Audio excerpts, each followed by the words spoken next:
Hello Hello. everyone. I am Swastik Jain and I scored IPO CET rank 1. My name is Rupendra Singh और मेरी IPO lead में 5th rank आई है।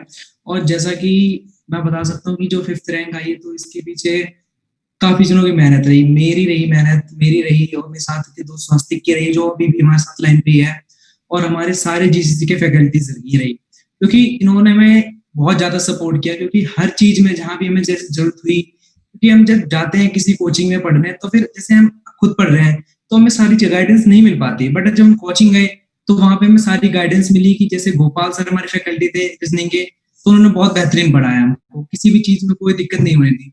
और हमारे आकाश sir थे जिन्होंने हमें मैकेनिक्स पढ़ाई, उन्होंने बहुत बेहतरीन पढ़ाया। हमें मुंजाल सर ने कंप्यूटर का कंप्लीट कराया। तो इसी तरीके से हमारी जो पढ़ाई थी चलती रही। और एक चीज और कि ऐसा हुआ कि शुरुआत में जब मैं गया था कोचिंग में तो फिर उतना हिसाब बन नहीं रह पा रहा था पढ़ाई का, क्योंकि अकेले हम जब पढ़ते हैं तो जब से कोचिंग में होते थे तो फिर तो ठीक था कि हम पढ़ लेते थे, बट जब मैं घर पे आ जाता था तो उसके बाद हमारा हिसाब बन नहीं पाता था। फिर तो मैंने स्वास्तिक से कांटेक्ट किया, फिर हम दोनों ने साथ में पढ़ना चालू करा। और जो मुझे लगता है कि जो अगर रैंक कुछ भी आ पाई है, 5 आई है या फिर स्वास्तिक की 1 आई है, तो मुझे तो यही लगता है कि हमने साथ में कंट्रीब्यूशन करके पढ़ा, जिसकी वजह से 5 आई है।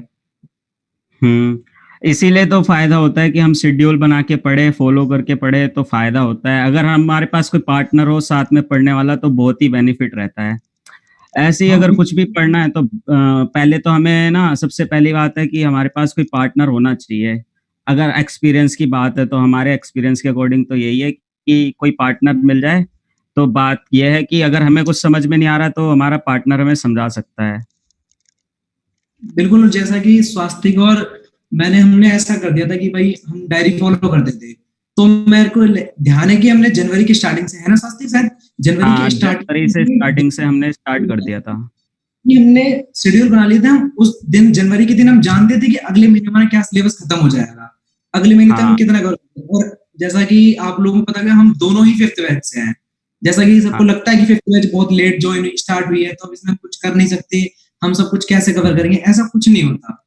बस आपको स्ट्रेटेजी अपनानी पड़ती है। जैसे मैंने और स्वास्तिक ने फिर क्या करा, हमने डायरी ली, उसमें डेली बेसिस पे हमने शेड्यूल बनाया कि हमें आज इतना कवर करना है और इतना करना ही है। हाँ, ऐसे कई बार ऐसा होता था कि मैं ही भटक जाता था, मैं नहीं कर पाता था फॉलो, तो स्वास्तिक ने पिन करा कि भाई करो करो करो। और जैसे कभी बार ऐसा भी हुआ कि स्वास्तिक भटकता था तो मैंने पिन करा कि मैंने भाई करते रहो, इसे ऐसे चलने से काम नहीं चलेगा। तो ऐसे ही साथ साथ में पढ़ते पढ़ते हमारा इतना अच्छी रैंक आ पाई है। शेड्यूलिंग ही मैटर करती है मेन। एक्चुअली ऐसा होता था कि लॉकडाउन में शिफ्टिंग हो रही थी बार बार पेपर की कि अब फिर डिले, फिर पोस्टपोन।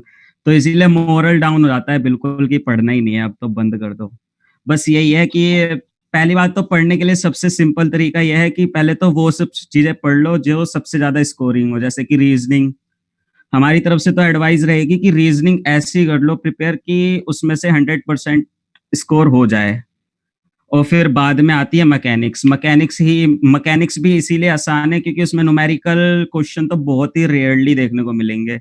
जो अभी 2020 का पेपर हुआ इसमें तो कुछ भी हार्ड नहीं था मेरे हिसाब से, क्योंकि इसमें कुछ था ही नहीं। मैथ्स में भी ऐसे ऑप्शन थे कि कोई भी कुछ भी करके कर लेता आराम से।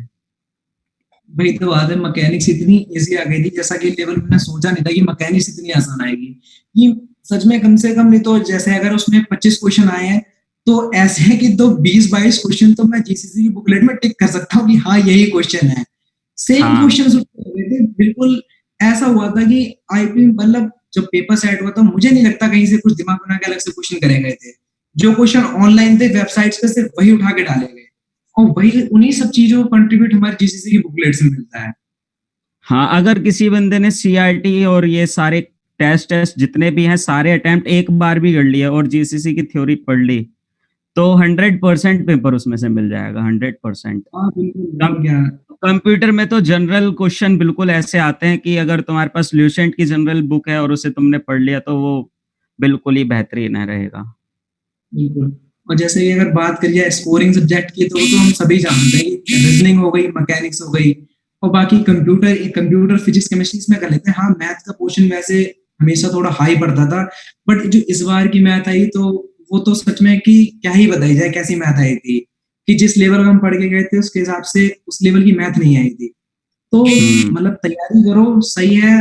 अब अपना देखते रहो कि जैसे कोई भी चीज पढ़ रहे हो, सबसे बड़ी बात ये है कि कंसिस्टेंसी रखो पढ़ाई में। हमें हाँ भी याद है कि कंसिस्टेंसी, हाँ लॉकडाउन। कंसिस्टेंसी रखो। और वो इतना इजी ऐसा पेपर नहीं आता जितना सब लोग सोचते हैं कि हार्ड आएगा, ऐसा कुछ नहीं है।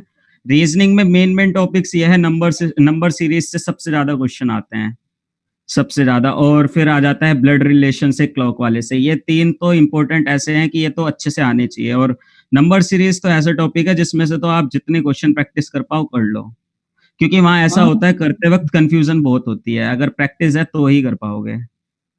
हाँ बिल्कुल सही बात है, क्योंकि नंबर सीरीज में ऐसा होता है कि अ, बाकी चैप्टर्स की तरह नहीं है। जैसे हमने क्लॉक पढ़ ली थी तो उसमें ऐसा था कि भाई पता है हमें इसकी मिरर इमेज निकालनी है, तो हमने एक फॉर्मूला पता तो उसमें से माइनस करके मिरर इमेज पता चल गई। बट इसमें ऐसा नहीं होता कि हम जितने से क्वेश्चन अटेम्प्ट करेंगे, नंबर क्वेश्चन अटेम्प्ट कर लेंगे, तो उसके बाद हमें समझ में आता है कि हाँ भाई इसमें ये पैटर्न फॉलो होगा। और उसके हिसाब से जैसे आप करते रहते हो क्वेश्चन, तो फिर हमें पता चलने लग जाती है चीजें। हाँ अगर हम इसमें ये चीज करेंगे, फिट करेंगे, तो फिर हमारा आंसर निकल आना है। ऐसे ही करते करते चीजें बढ़ती हैं। और सबसे मेन इंपॉर्टेंट चीज तो कंसिस्टेंसी बनाए रखो, क्योंकि वो नहीं बस लूज होनी चाहिए। हाँ हमें भी याद है कि मुझे नहीं लगता लॉकडाउन से पहले, हाँ लॉकडाउन में जब पेपर बार बार आगे बढ़ रहा था तो क्यों झूठ गए कि उस टाइम तो हमारा भी काफी मोरल डाउन हुआ। तो उस टाइम की तो बात अलग है, बट उससे पहले मुझे नहीं ध्यान है कि एक भी दिन ऐसा गया होगा कि जिस दिन हमने पढ़ाई ना करी हो। पढ़ाई तो देखो करनी ही पड़ेगी। अब हमारे पास चॉइसेस क्या थी? चॉइसेस हैं, या तो आप प्राइवेट ले लो या तो गवर्नमेंट बीटेक निकालो। अब जब एक साल जैसे बंदे कुछ हैं जो बच्चे ड्रॉप कर रहे हैं, या फिर कुछ बच्चे तैयारी कर रहे हैं, तो तैयारी करो तो ऐसे करो कि फिर अच्छी रैंक आए। तो उसी हिसाब से तैयारी करो, अपना अपना बेस्ट दो। उसके बाद तो रैंक तो जैसी आएगी पेपर के हिसाब से वो तो रहेगा। हाँ मेन बात तो यह है कि बीटेक तो आज की डेट में कोई भी कर लेता है, बीटेक करना मेन नहीं है, बीटेक अच्छी जगह से करना मेन बात होती है। ये हाँ सबसे बढ़िया बात सर की ये थी कि सर ने हमें ये पहले ही बता दिया था, इसीलिए हमने फुल कंसिस्टेंसी से पढ़ाई करके अपने रैंक अच्छी स्कोर कर ली, जो हमें अच्छा कॉलेज मिल जाए।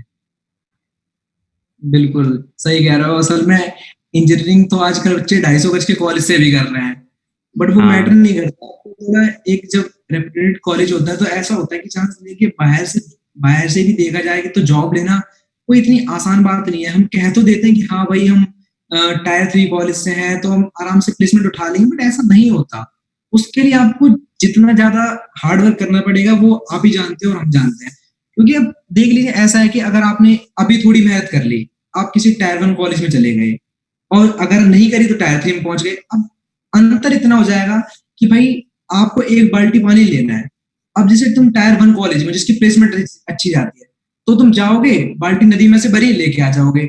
बट अगर तुमने टायर 3 कॉलेज में लिया, फिर तुम्हें प्लेसमेंट चाहिए किसी बढ़िया कंपनी में, तो तुम्हें क्या करोगे? तुम ऐसी कंडीशन हो जाएगी, तुम रेगिस्तान में पहले तुम खोदोगे, उसके बाद पानी निकालोगे, फिर बाल्टी भरोगे। तो इसमें हाँ काफी सही बात ज्यादा, है। उससे और अच्छा उस पहले ही, बाल्टी के लिए भी लड़ाई होती है। बिल्कुल उससे अच्छा है पहले ही थोड़ी मेहनत करके नदी तक ही पहुंच जाया जाए, तो ताकि हमें हाँ दिक्कत ही ना हो पानी भरने में। अगर टिप्स की बात है पढ़ने के लिए, तो सबसे पहली टिप तो यही है कि पहले तो जो करना है पहले ही डिसाइड कर लो कि हमारा गोल क्या है, उसके हिसाब बिल्कुल से प्रिपरेशन करो। जैसे कि अगर हमने गवर्नमेंट कॉलेज का ना सोच के प्राइवेट एमएआईटी में ही सोचा होता तो हम इतना पढ़ते ही नहीं, एमएआईटी में तो और ऊंची रैंक पे भी मिल सकता था हमें। तो यही होता है, पहले डिसाइड कर लो कौन सा कॉलेज चाहिए, उस लेवल की स्टडीज करनी चाहिए पहले तो। बिल्कुल हमें प्रायोरिटी तो अपनी सेट करनी ही पड़ेगी कि हमें भाई कहाँ कॉलेज चाहिए, कैसा कॉलेज चाहिए। असल बात वही बात फंस जाती है कि अब हमें सारी चीजें देख के सोचना पड़ता है, फैमिली कंडीशन या फिर बाकी सारी भी चीजें। अब ऐसी ऐसी सिचुएशंस भी आती है लाइफ में कि जब आपको ऐसा लगेगा कि भाई अगर यहाँ से नहीं निकले तो फिर तो जिंदगी पीछे ही जानी है। मतलब यहाँ से नहीं निकल पाए तो फिर कैसे होगा कुछ भी। अब हम्म। हाँ कहने की बात है, ओपनली नहीं बोलना चाहिए, बट इतनी फाइनेंशियल कंडीशन स्ट्रांग नहीं थी कि मैं प्राइवेट कॉलेज से करता। हाँ अगर 10-15 के अंदर रैंक नहीं आ पाती, गवर्नमेंट में होता, तो शायद मैं बीटेक नहीं करता। बट उसके लिए मेहनत करी, क्योंकि पता था चीजें कि हाँ भाई हमें करना है, किसी से लेना है। अभी यही मोटिवेशन,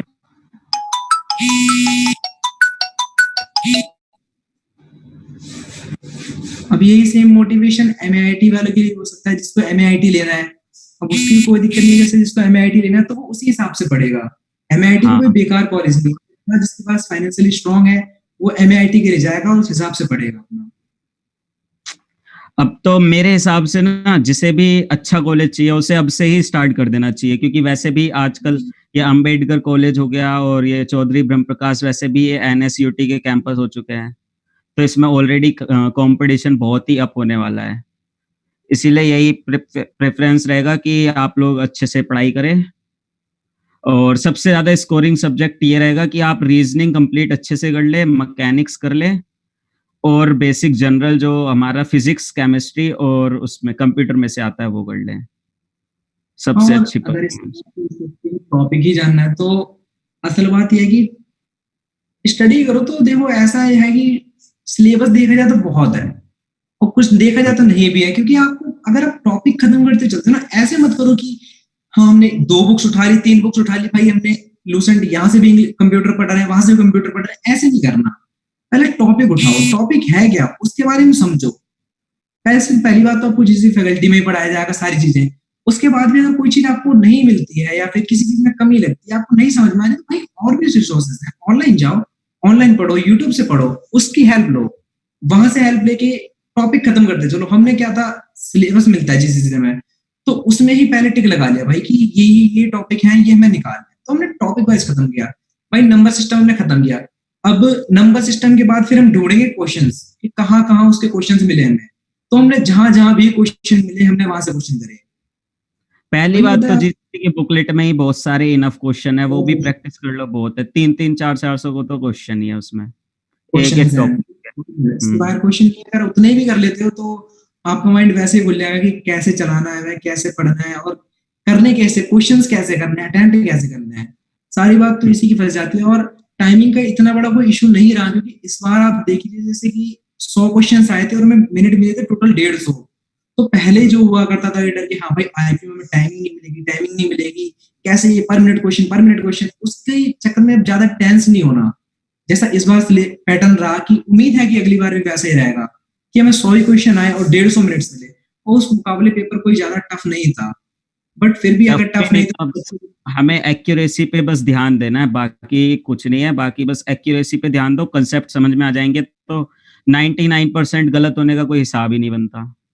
बिल्कुल, जब और क्या, सही बात कंसेप्ट है। क्लियर हो गए तो फिर गलत होगा ही क्यों, सिंपल सी बात तो ये है, तुक्के थोड़ी मारने हैं वहां बैठ के। बिल्कुल। और असल बात में जैसे जीसीसी में अगर आप जाते हो तो वहां पे एक्चुअली हमारी टेस्ट सीरीज हुई थी। मुझे ध्यान है कि हम 5th बैच में पहुंचे थे तो तब तक शायद 2-3 टेस्ट हो चुके थे, बट उसके बाद भी हमारे पास जो ऑल ओवर टेस्ट आए थे कम से कम आई थिंक 20 के अप्रॉक्स टेस्ट थे, आई थिंक उससे भी ज्यादा ही थे, 20 से उससे भी ज्यादा ही 20 थे अगर प्लस, फिर प्लस रीजनिंग के 20, फिर लॉकडाउन हुआ तो फिर 50-60 और हो गए। बिल्कुल टेस्ट तो बिल्कुल। मतलब अनलिमिटेड ही है एक तरीके से। हाँ, और असल में और ऐसे नहीं करना है कि जो जीसीसी में बच्चे एडमिशन लेने वाले हैं और लेंगे तो उनके लिए भी वो है कि आप ऐसा ना करो कि मैंने देखा है कि कई बच्चे की भाई ग्रुप में कुछ असाइनमेंट्स आए या फिर कुछ भी चीज आई ग्रुप में आपको टेस्ट करने को दिया गया है, या फिर भाई एक सर है जो क्वेश्चन कहीं से निकाल के ला रहे हैं वो तुम्हारे लिए ला रहे हैं, इंपॉर्टेंट है तभी तुम्हें ग्रुप में भेज जा रहे हैं। अब होता है कि उसको क्वेश्चन को हम सॉल्व नहीं कर रहे, ऐसे ही पढ़े ग्रुप में पीटे, वो चीज गलत होती है।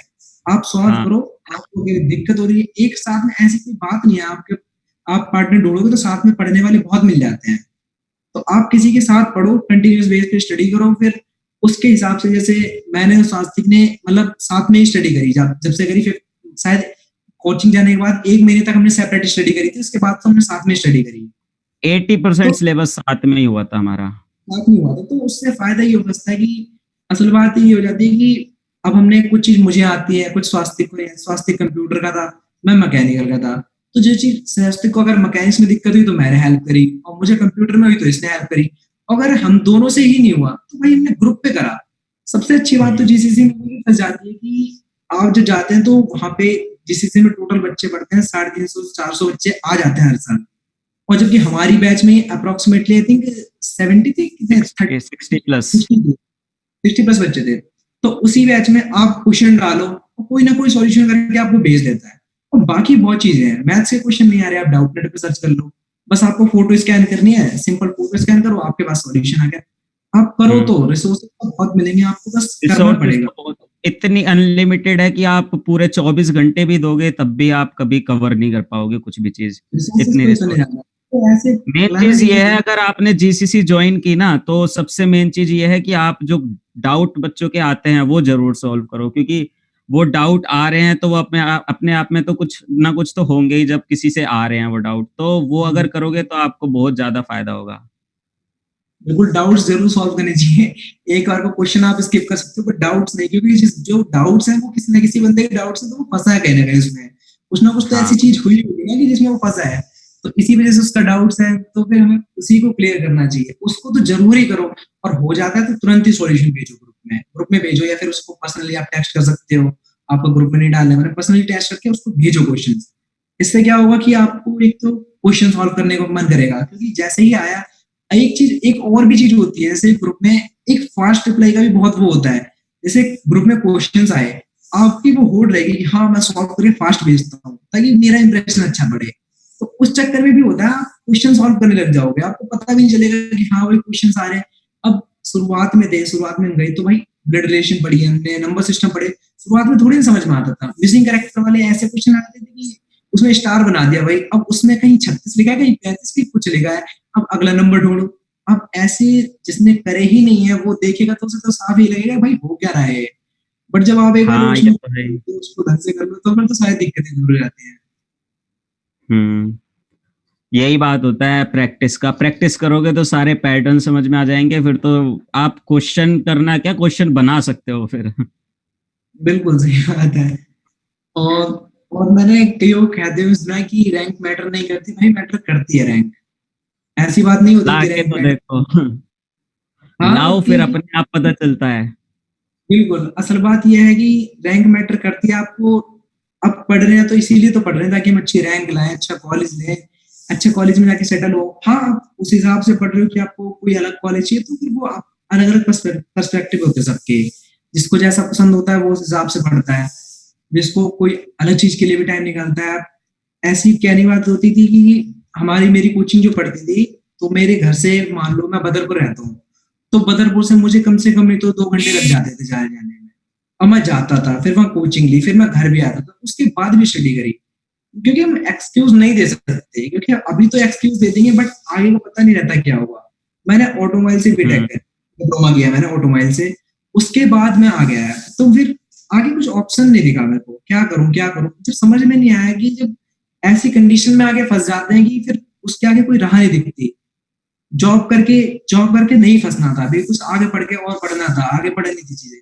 और जैसा मैं पहले बता ही चुका हूँ, प्राइवेट से करने की वो थी नहीं हमारी कि प्राइवेट से कर सकते थे, तो इसलिए हमने मेहनत करी। और आप लोग भी यही राय है कि जो भी जूनियर्स हमारे जो भी अब तैयारी करेंगे, तो वो जी जान लगा के तैयारी करो। और वैसे भी मुंजान सर का कहना है डिप्लोमा के बच्चे सबसे अच्छे। तो वही बात होती है, आप बस वही है कि मेहनत करने की आदत हमारी छूट गई होती है, तो उस हिसाब से। और असल में अब कई बच्चे ये भी पूछते हैं कि भाई कि दिन में पढ़े कितना घंटा, कितने घंटे पढ़े दिन में। तो भाई मेरा कहने का मतलब ये है कि आप ऐसे मत किसी की उस पर मत आओ कि जैसे हमने पढ़ा तो आप भी उतना पढ़ो। भाई हमने पढ़ा, जैसे हमने 10 घंटे पढ़ा दिन में, बट जरूरी नहीं है कि आप भी 10 घंटे पढ़ो। भाई ऐसा है कि आप शेड्यूल बना के पढ़ो, एक डायरी तो जरूर कीप करो, ये नोट कर लो। ये बात मैं कह रहा हूँ कि डायरी आपको लिखनी है, डायरी लो, उसमें डेली की डेट डालो। मैं अभी आपको दिखा सकता हूँ, लास्ट एक ईयर से फॉलो कर रहा हूँ, तो मेरी पूरी डायरी भरी होगी मेरी डेली डेली डेट वाइज कि इस दिन मैंने क्या करना है। आप प्रोग्राम रहो यार, हर चीज का स्ट्रक्चर बनाओ, उसी हिसाब से पढ़ाई हो पाती है। क्योंकि अगर आप एक दिन बनाया आपने, जैसे मैंने बनाया, अब मैंने नहीं करा, तो शाम को मेरे को नींद नहीं चैन से आती कि हाँ भाई आज मैंने नहीं करा। कोई बात नहीं, उस दिन नहीं होता, फिर मैं उस दिन नहीं करता था। असल में मेरी क्या आदत थी कि अगर मेरे दिन शुरू सही से नहीं हुआ, तो मैं शाम को एंड सही से नहीं कर पाता था, मैं नहीं करता था। बट हाँ, एक चीज हो आती थी कि वो चीज मेरे को पिन करती रहती थी कि जब तक मैं दोबारा सही ना करूं, तो अगला दिन ऐसा होता था कि मैं गलतियां नहीं करता था, फिर मुझे सही करनी थी वो चीजें, तो वो मैं सही कर लेता था। तो इसी वजह से आप लोगों को भी ऐसा करना चाहिए, डायरी जरूर मेंटेन करो, उसमें लिखते रहो सारी चीजें कि क्या क्या आपको करना है। अब आप उस हिसाब से बनाओ कि जैसे आपको आज है, अभी आपने देख लिया कि आपके पास टोटल एक ईयर पड़ा है पेपर के लिए, उसके हिसाब से देखो ऐसा होता है कि आप टोटली तो डिवाइड कर नहीं सकते कि हमें पता चल जाएगा इतने दिन में ये खत्म कर लेंगे, इतने दिन में ये, ऐसा नहीं होता। ऐसा होता है कि अगर आप डायरेक्ट दूर का गोल देखोगे तो वो कभी नहीं टूटता। मुंजाल सर ने बात कही थी जब मैं गया था कोचिंग में, कि मैंने कहा था सर सिलेबस तो बहुत ज्यादा है, कैसे करूंगा मैं 5th बैच में हूँ। तो सर ने सीधी बात ये कही थी कि क्या नाम है, अगर तुम एकदम से बड़ा पहाड़ देखोगे तो वो कभी नहीं टूटना, उसे थोड़ा थोड़ा तो तोड़ो, थोड़ा थोड़ा एक एक कंकड़ तो हटाओ, जब वो हटाओगे तो वो अपने आप ही सारा हट जाएगा। तो आप ट्राई करो यार, थोड़ा थोड़ा हटाते हटाते हटाते हटाते ही आगे बढ़ोगे। जब सब कुछ थोड़ा थोड़ा हटा हटा के जब आप आगे बढ़ जाओगे, फिर एक टाइम ऐसा भी आएगा कि आपको पता चलेगा कि आप अलग लेवल पे पहुंच चुके हो। कंपटीशन में ऐसा ही सीन होता है कि हाँ, आपको पता ही नहीं चलेगा पहले लेवल क्या है। हमें नहीं पता था, असल में डर तो हमें भी लग रहा था पेपर के दिन कि कैसा रहेगा पेपर, क्या रहेगा, किसी को पता नहीं होता है।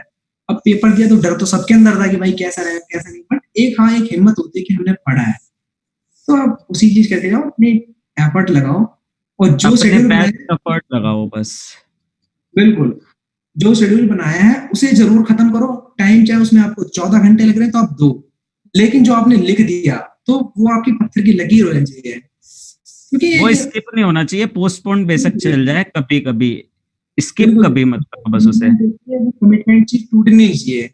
आपके अंदर एक वो होना चाहिए कि हाँ, मैंने जो बात कही है वो सत्य होके रहेगी, जो मैंने कहा है वो मैं करके रहूंगा, तो फिर आप कर दोगे, ऐसी कोई दिक्कत नहीं होती। हाँ, आप कहते हैं कि आईपीडीटी इतना कोई बड़ा पेपर नहीं है, बट है फिर भी है भाई, तोड़ने वाले उसे भी फोड़ते हैं और नहीं फोड़ने वाले नहीं फोड़ पाते। तो आप कंपटीशन कोई सा भी हो, सारे वही होते हैं। और सही बात है, आपको मेहनत तो किसी में भी करनी पड़ेगी, क्योंकि अब इसमें बच्चे कम पेपर देते हैं वो बात अलग है, बट सीट भी तो इतनी कम होती है। एक कॉलेज में जनरल वाले की केवल 3 सीट होती है जनरल के बच्चों की। आप समझ लीजिए कितना कंपटीशन। दिल्ली में सीएस लेनी है तो आपको 2 गवर्नमेंट कॉलेज हैं, अब फिर आप ही कंपटीशन समझिए उस हिसाब से।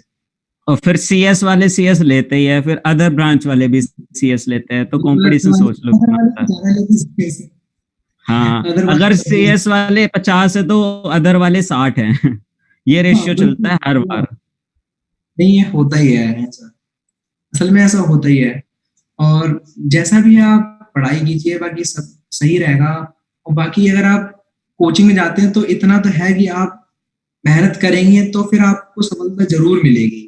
हाँ, गाइडेंस दिखाने की बात होती है, मेहनत तो सब करते हैं, बट थोड़ी गाइडेंस दिखाने की बात फंस जाती है। अब आपने गलत डायरेक्शन में कर रहे हो मेहनत, तो वो कोई रंग नहीं लाती। आप किसी चीज में, टेबल है उसमें आपको एक नट कसना है, भाई आपने नट डाल दिया, पीछे से बोल्ट लगाया नहीं, इधर से कसे जा रहा, कोई फायदा नहीं, यूजलेस है यार वो एकदम। आपको पीछे से बोल्ट लगाना पड़ेगा, फिर देन यस, सही उसके बात बाद है। आपको वो चाहिए। तो इसलिए डायरेक्शन जो होगी आपको वो टीचर दिखाएगा। और टीचर जीसीसी की फैकल्टी बहुत अच्छी है इस मामले में, कि जो आपको डायरेक्शन दिखाने की, GP sir, Gopal Paliwal sir, वो भी हमारे यहाँ के आईपी के, उन्होंने आईपी में उनकी भी 12 रैंक आई थी, और उन्होंने बहुत ज्यादा सपोर्ट करा। जैसे कि रीजनिंग के क्वेश्चंस हमें होते थे, पहली बात हम ग्रुप पे सॉल्व करवाते थे, अगर नहीं हुए तो हमने उन्हें पर्सनली भेजा, और ऐसा कभी भी नहीं हुआ कि उन्होंने रिप्लाई नहीं किया हो, हमेशा उन्होंने रिप्लाई किया।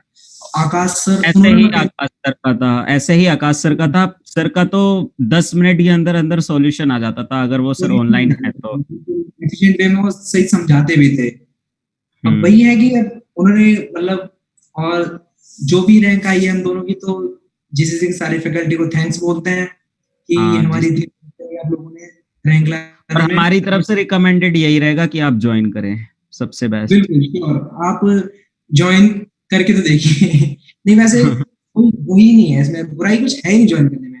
आप घर पे रह हाँ, के स्टडी करते हैं, ऐसी बात नहीं है कि सेल्फ स्टडी नहीं हो पाती, बट होता है ना कि एक, अगर आपको गाइडेंस चाहिए तो आपको जीसीसी से बेस्ट लीड की कोचिंग तो नहीं मिलेगी, बाकी अदर तो मैं कह नहीं सकता। So thank you so much.